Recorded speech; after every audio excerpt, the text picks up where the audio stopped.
World of Warfare presents Hitler's Atlantic Wall. As early as December 1941, Nazi leader Adolf Hitler ordered that plans be drawn up for the construction of an Atlantic Wall, which would ultimately set off a monumental effort to create defensive fortifications along the entirety of the west coast of Europe. Work began in the spring of 1942, and by April of the following year, almost 250,000 conscripted French laborers were at work building massive coastal fortifications, batteries, mortars, and defensive masonry walls capable of stopping or at least slowing a mechanized invasion from the sea. From the tip of Norway to the Spanish border, every beach along nearly 2,000 miles of coastline was to be made impassable. Naval guns were housed in what the Nazis believed to be indestructible bunkers, while behind the Atlantic Wall, tracks were laid for railway guns capable of hurling shells as far away as England. In the fall of 1943, Hitler became even more convinced that an Allied invasion along the Atlantic coast of Europe would soon become an inevitable reality.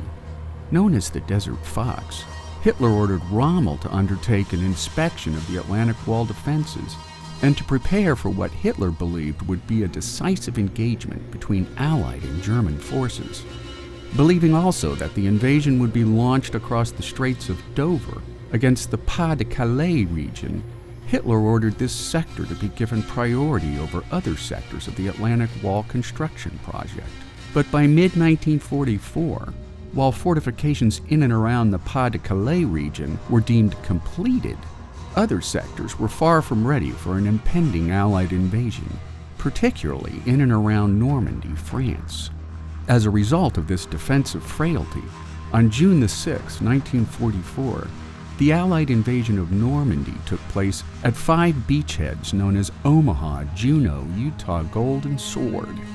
Supported by 6,939 naval warships and landing craft, around 156,000 Allied soldiers and paratroopers landed on D-Day, while a total of 1.5 million Allied troops would flood into Europe via the Normandy beachheads by the end of the week.